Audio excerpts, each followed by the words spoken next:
Bill Walton, a towering figure in the basketball world and a legend at UCLA, passed away at the age of 71 on Monday after a prolonged battle with cancer, as announced by the NBA. Walton's remarkable career and unique personality left an indelible mark on the sport and beyond. Bill Walton was truly one of a kind, said NBA Commissioner Adam Silver in a heartfelt statement. As a cherished member of the NBA family for 50 years, Bill will be deeply missed by all those who came to know and love him. Standing at 6 feet 11 inches, Walton was one of the most skilled big men to ever play the game. His abilities extended far beyond scoring. He excelled in defense, rebounding, shot blocking, and playmaking. Over 10 NBA seasons, he averaged 13.3 points, 10.5 rebounds, 3.4 assists, and 2.2 blocks per game. Unfortunately, his career was significantly hampered by foot injuries, causing him to miss 3 entire seasons, 1978-79, 1980-81, and 1981-82. Walton's basketball journey began in La Mesa, California, where he was born in 1952. Encouraged by his parents, Gloria Ann and William, to engage in both the arts and sports, Walton thrived in high school basketball, leading his team to championships in 1969 and 1970. His talent and hard work earned him a place at UCLA, where he played under the legendary coach John Wooden. At UCLA, Walton became a central figure in one of the most dominant dynasties in college basketball history. He led the Bruins to 2 consecutive NCAA championships in 1972 and 1973, both seasons ending with perfect 30-0 records. Walton was named the most outstanding player in both Final Fours and was a 3-time National Player of the Year. His contributions helped UCLA achieve an 88-game winning streak, a record that still stands today. In 1974, Walton was the first overall pick in the NBA draft, selected by the Portland Trail Blazers. He quickly made an impact, leading the team to their first NBA championship in 1977 and earning the Finals MVP. His performance during the series against the Philadelphia 76ers was extraordinary, averaging 18.5 points, 19 rebounds, 5.2 assists, and 3.7 blocks per game. The following season, he was named the NBA's regular season MVP after averaging 18.9 points, 13.2 rebounds, 5.0 assists, and 2.5 blocks per game. Despite his injuries, Walton's achievements were numerous. He was a 2-time NBA champion, a 2-time All-Star, a 2-time All-NBA selection, and a 2-time All-Defensive Team member.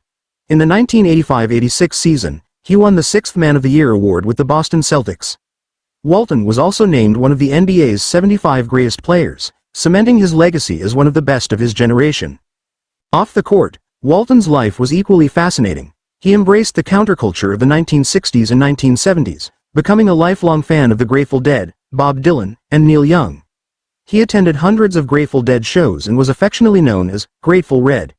His passion for music and basketball often intertwined, as exemplified by the time he took his Celtics teammates to a Grateful Dead concert in 1985. Walton's deep admiration for his college coach, John Wooden, shaped his philosophy on life and basketball.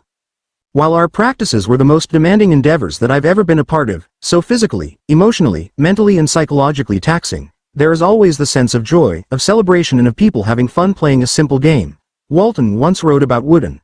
Always positive, always constructive, John Wooden drives us in ways and directions that we are not aware of, always with the goal of making us better. His broadcasting career was marked by his distinctive style, often taking whimsical detours during commentary that reflected his offbeat personality. Walton's insightful and sometimes fantastical ramblings endeared him to many fans, making him a beloved figure in sports media. Walton's personal life was filled with highs and lows. He stuttered throughout his youth, a challenge he overcame with determination and the help of a transformative encounter with broadcaster Marty Glickman.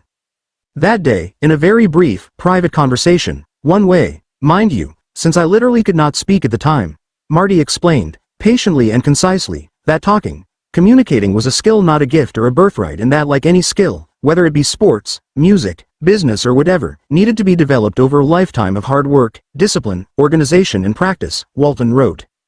In addition to his speech difficulties, Walton endured severe physical pain from his basketball injuries.